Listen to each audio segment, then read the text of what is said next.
reading my book? Yeah, I am. You did read my book. I did read your book. I loved it, and I've loved every book you've had out. Hey, we on right now? Yeah. So hey, Joyce, how are you? Wait, so does that mean what's good today is my book? Yeah, what's good today is your book, and I just love it. Enjoy health, wealth, and happiness. Live abundantly. Now, I just love that word, abundant. This true stories to inspire you to manifest the life you desire, because we really can manifest or set a tone of our day by the way we think, what we say of ourselves in the morning. 100%. And Joyce, I read your book. 100%. It was an easy read. I love the wisdom that you shared. Oh, yeah, some of my chapters are only a page and a half. I know. Because it makes you feel like you accomplished something. And it's easy to read. The print is good. I didn't have to wear my readers, with this, believe it or not. And but I'm thinking right here, I love the idea of it. I read it. What was the impetus for you to write this book, Live Abundantly Now? So, thank you for showing my book. Sure. Everybody needs to go out and I love buy that this treasure book. chest. I saw that picture and I knew it had to be on the cover of the book. Yeah, so I wrote the book because I keep journals. For I don't know how many years, and I would write down things and write down like what I wanted in life and la la la la. I've had vision boards, all of that.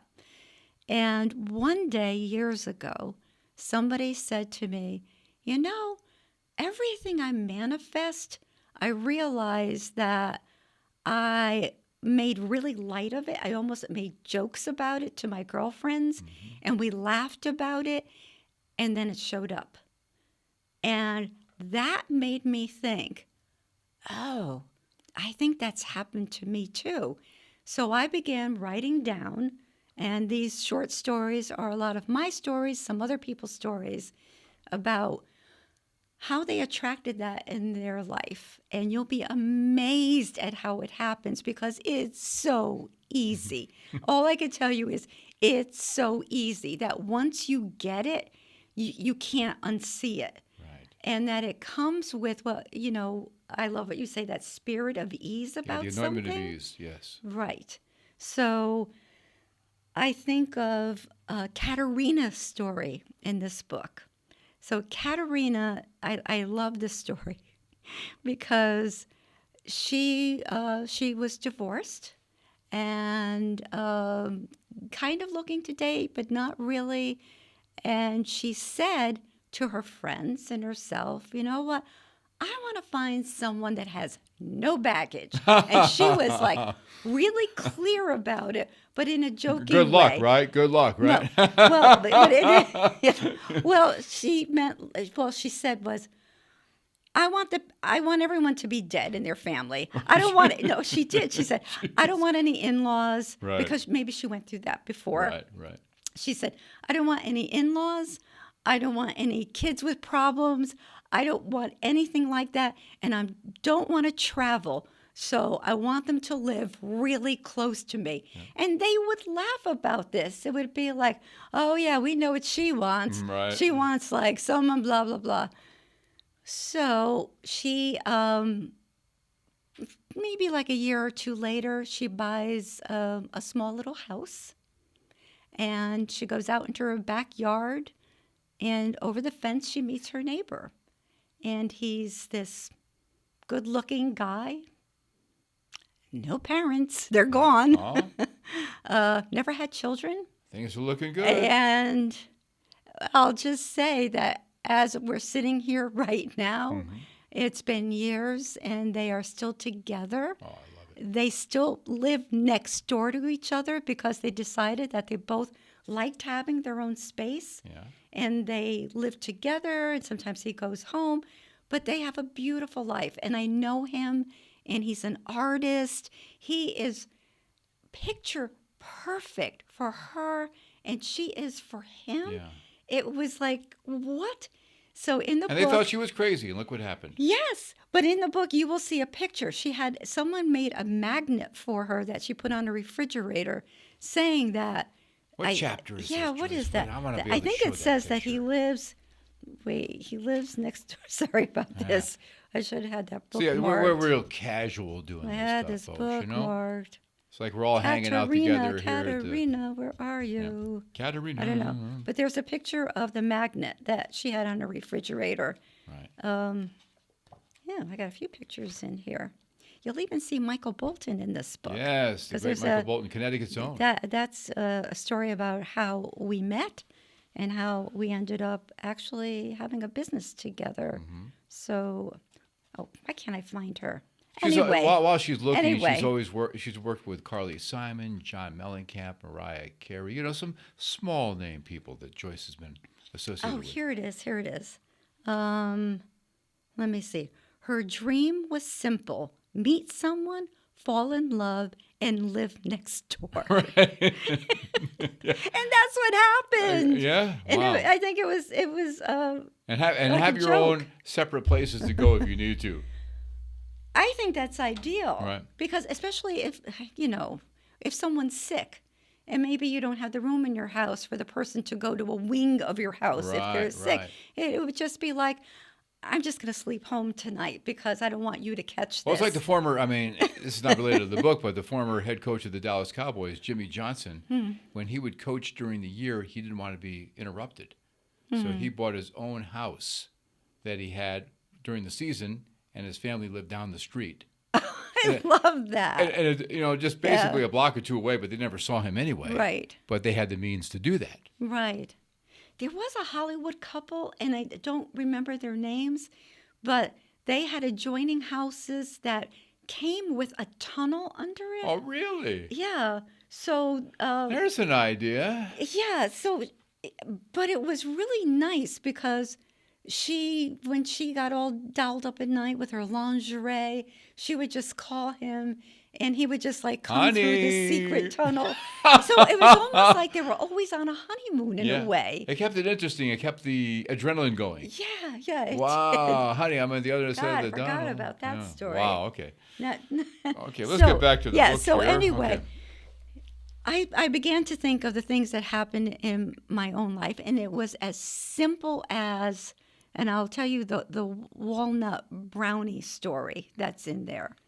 So I had this hankering for Joyce, walnut now you got me thinking brownies. about the walnut brownies. She is a baker too. I love to bake. I I know don't you even do. know if I'm a good baker, but I like to experiment. So I woke up it was the night before. I was grocery shopping with my son. He picked up a box of Ghirardelli chocolate walnut brownies. Oh. But I had a friend coming over who has a nut allergy. And I said, no, I'll just I'll make a simple one. But it stayed in my mind.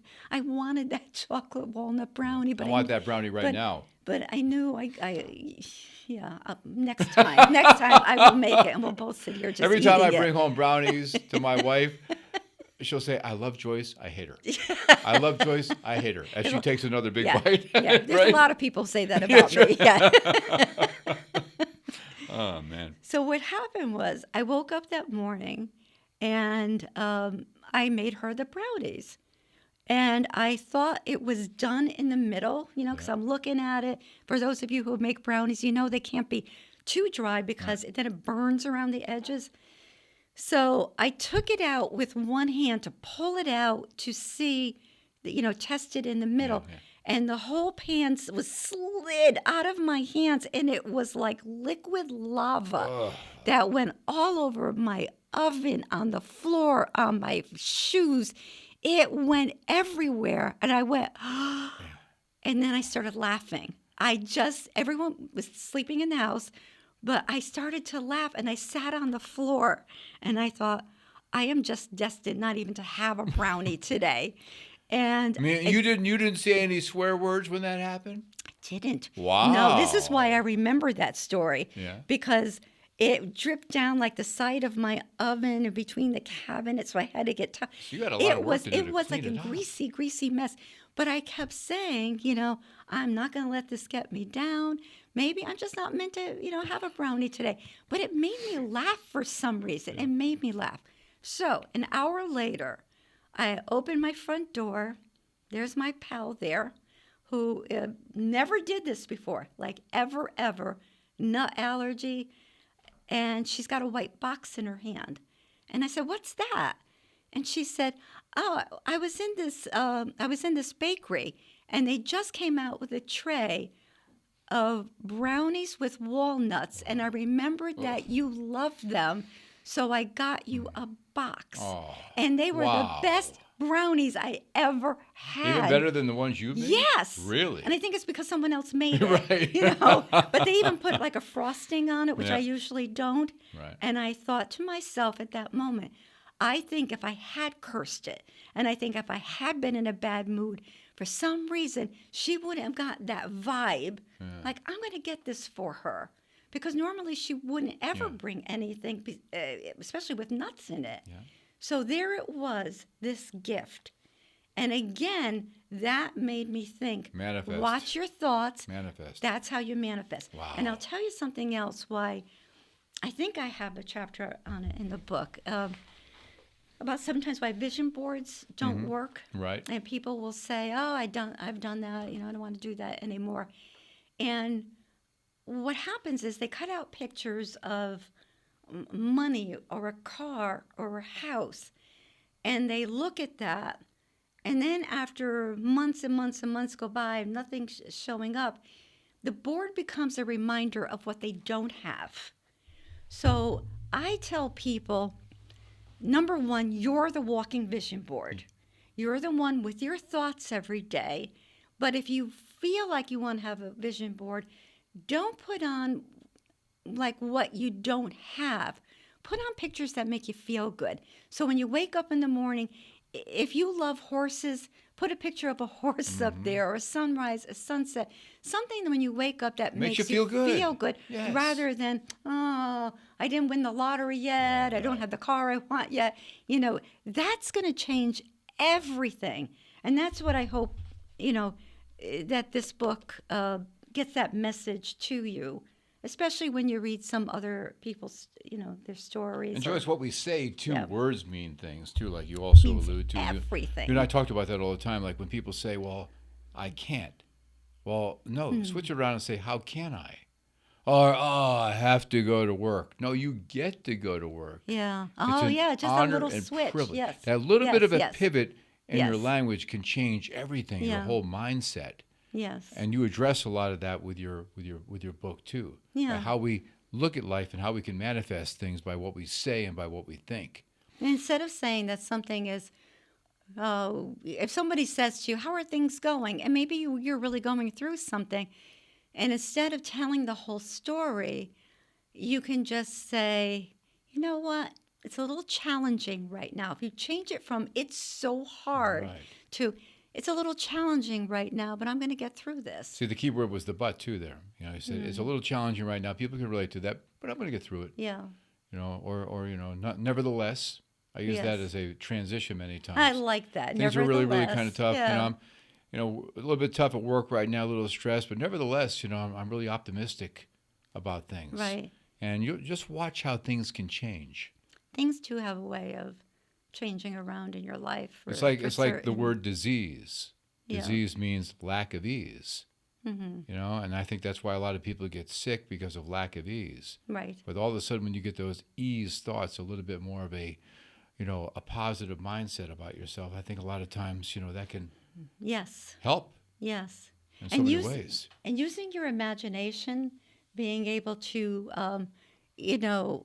dream about things while you're awake.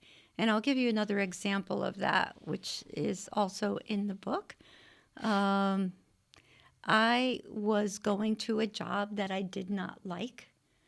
Something happened at work where the husband and wife weren't getting along, and I was doing public relations for them, and it got to the point where I found myself crying, actually, like in the car.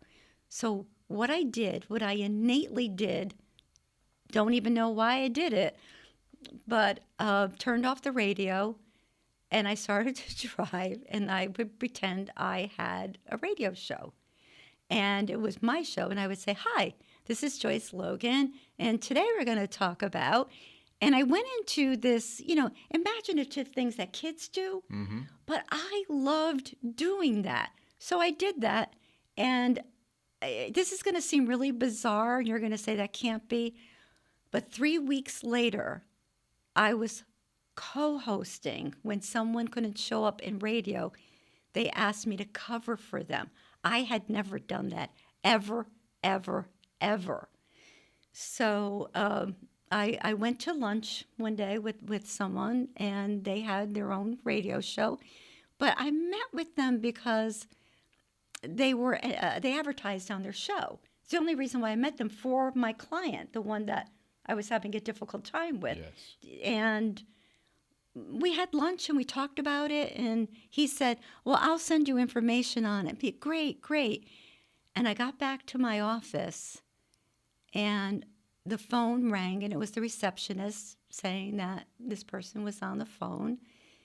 And my heart started to race, and I had this crazy thought that he was going to ask me to cover for him on the show. I don't know where that came from. I mean, and that's what happened. Wow. Picked up the phone, and he said, I have an audition. I have an audition. Wow. I had a great talk with you. Yeah. And I know that you'll be able to do this because you've listened to the show. What he didn't know is I didn't really ever listen to the 4-hour show. Right. My mother did. Right. I knew of the show. I knew pieces of the show. And I did. It was the next day I had to go in. The next day. It was the next day. It was a 5-hour show on Saturday, a 4-hour show on Sunday, only breaking for news and So a weather. talk show, you didn't have any music to play, like what I do. No. Wow, that's a lot of time to fill.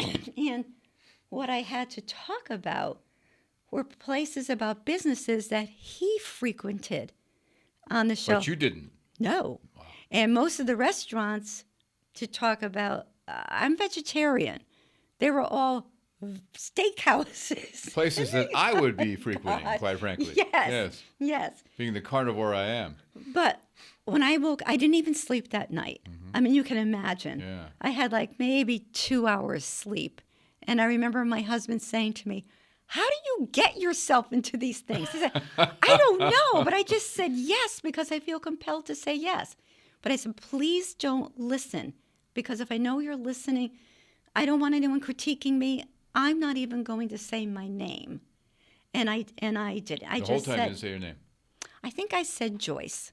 I think I said Joyce in the very beginning, and I'm covering the show, and my heart was beating out of my chest when the red light went on. Yeah. You know. And I remember the feeling when I first yes, did radio. and I felt like, am I going to have the breath to speak? Am I going to let this guy down? I've got 5 hours to talk. 5 hours. Yeah, it was 5 hours. That's insane. I know, it was. Yeah. So the red light went on, and the producer went like this. Right.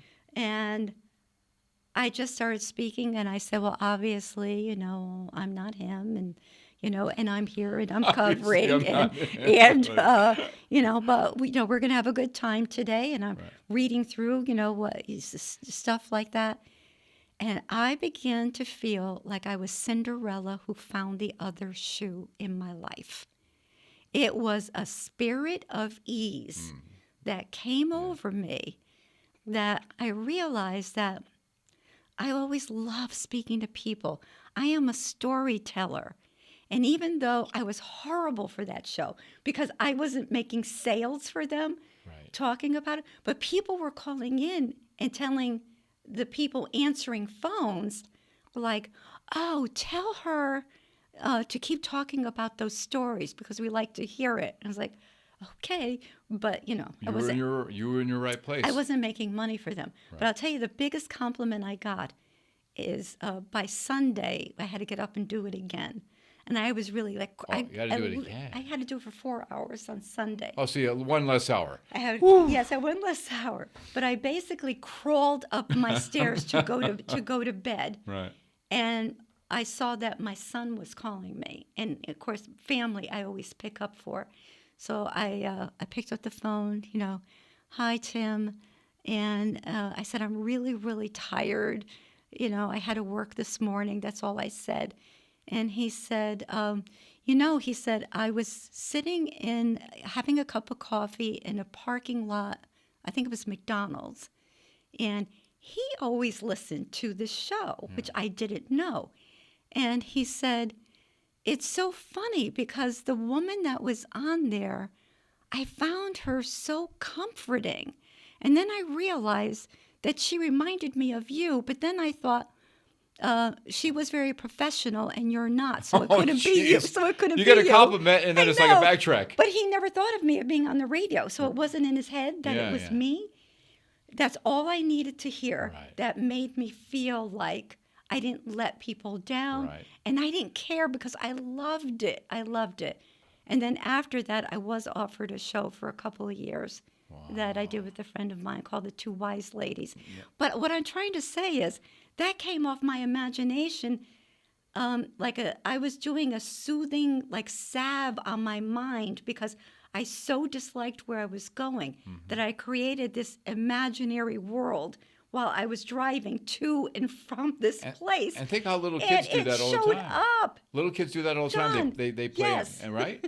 A lot of times they manifest because they're out there playing, make-believe. Yes. And you were doing that make-believe, but you were manifesting something. Yes.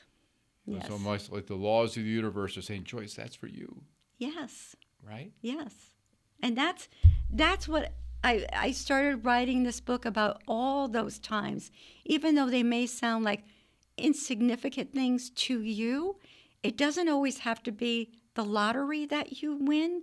It could be someone shows up, someone gives you a phone call. A relationship that happened with your husband. It did. Wayne. Yeah. You kind of manifested that. I did. And that's also written about in the book. Yeah, that's a very, very special story because I loved him before this was even possible to be with him. But I was in his presence, and he was married at the time, and that's all I knew.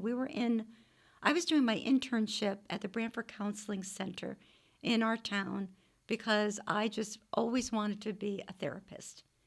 And however, on my way to be a therapist, I made a pit stop in radio, and that's how I met you, because it helped me pay my bills. And I needed a therapist at the time, like most people in radio. Thank you, Joyce. Yeah. Those are interesting times. But it was during that time where I was this intern, and running a group co-run. I wasn't running it. I was an intern. And it was a group about people in transition, whether it was with jobs or whatever in life. It was a really interesting group. And she said to me one day, wait till you meet someone who's joining our group, Wayne Logan. And Wayne Logan is fabulous, and he could actually write a book about this, but, he's joining the group. I said, oh, great. So, I really was looking forward to meeting him, and that morning I broke my foot. Oh, jeez. I reached up in the closet, and something very heavy fell on my foot, and I went to the emergency room, so I had a cast on my foot. I had crutches. But something told me I had to go because I really wanted to meet Wayne, not only because he was a new addition to the group. And we're sitting in the group setting, and he's talking and all that, and I'm just thinking, what a marvelous man he is. His wife is the luckiest person on earth. That thought, was in my mind. But there's one thing when we were in the group, if you've been to an emergency room or anything like that, you get a hospital bracelet. Yes. And they're impossible to take off. I know. So I had the hospital bracelet on. I was trying to maneuver it off, kind of where no one could see it. And the group leader says, Joyce, you're looking very pensive about our conversation. Do you want to add to this? Oh, I had boy. no clue what they were talking about. You're just trying to get the bracelet out. What happened was my thumb fingernail got caught under a little clasp in there. Right. And I couldn't dislodge my hand. So I was like this. No. And when I held it up and I said, I'm so sorry, but I'm caught. Wayne came over. He's the only one who got up, and he knelt in front of me. And he took my nail, and he just eased it out. And I thought, oh, this guy is so great. His wife is like the luckiest person on earth. That's like circulating in your brain. Lucky. Yes. He's And- chivalry. And the thing is, like the Yes. knight in shining armor. He even, yes. A gentleman in He every was way. such a gentleman, and he helped me, even I was going on a date with someone. He even, helped me with something. And so it was, so 5 years after that, to make the story short, I was his wife. Wow. And I had the opportunity to work with this man at many of my DJ gigs over the years, and he was a photographer. He also did some, photo shoots for us, at my house. And you're right. I mean, an absolute gentleman in every Yeah. way. And I love Jimmy Stewart because on our earlier show, we talked about one of my favorite movies, It's a Yes. Wonderful Life. He reminded me of Jimmy Stewart. Right. I mean, he was tall and thin, but he had that demeanor about him. That just a he very was kind man, not judgmental. When you were around him, you Right. felt like he just liked you for who you are. Yes. That's a And real I'm so gift. blessed to, have his daughter in my life. Denise, she's a wonderful person. She's like my bonus daughter. So why don't we hold up your book again, Joyce? My and book. When is this going to be available for everybody So to buy? you know what? By the time you see this will be on Amazon, and even if you get Kindle, it's just like pennies to get it. But I think it will help you. I think it will help you see that it's not as difficult as it appears to manifest. The words manifest may seem too big sometimes, but it starts with the little things, and then it grows from there. But it's every day just to be grateful, just to be thankful. And once those little miracles start showing up, they don't stop because you keep seeing them. You can't unsee them. But give them as much credit as you do as millions of dollars, because you will have the mindset and peace of that within you. Yeah, 'Cause we're there's a all lot- looking for that peace. It is. And, It's inner peace. gratitude is riches. It is, John. You think about that It each and is. every day, just being grateful. And no matter how tough our lives are, and we all have challenges, Yes. each and every one of us is battling something right now, there's still something to be grateful for. Yes. There's a lot more, I think, to 100%. be grateful for than there isn't. Oh, absolutely. It's all about where you look. If you turn on the news, it immediately sinks your heart to the bottom of your does. feet. That's why I say watch the local news, which is great. Learn what the weather is, but beyond that, we don't need to know what the whole world is doing. Right. We can pray. We really can send out good energy and all of that. But peace begins in your home, and you have to have that to. Life is too short not to have it. Let me just say that. There's a lot going on, and there's a lot of good out there. So just Look for focus it. on what's good. Yeah. What's good in your life, and that's the name of our show here. What's good? What's with good? John and Joyce, and tell your friends about us, please. Yeah. Let them know about this, and we'd love to get your feedback down the line. And thank you so much for Sending you love. sending you lots love. of it. And thank you so much for watching and listening. Thank and we wish you the best for you and your family. Bye for now.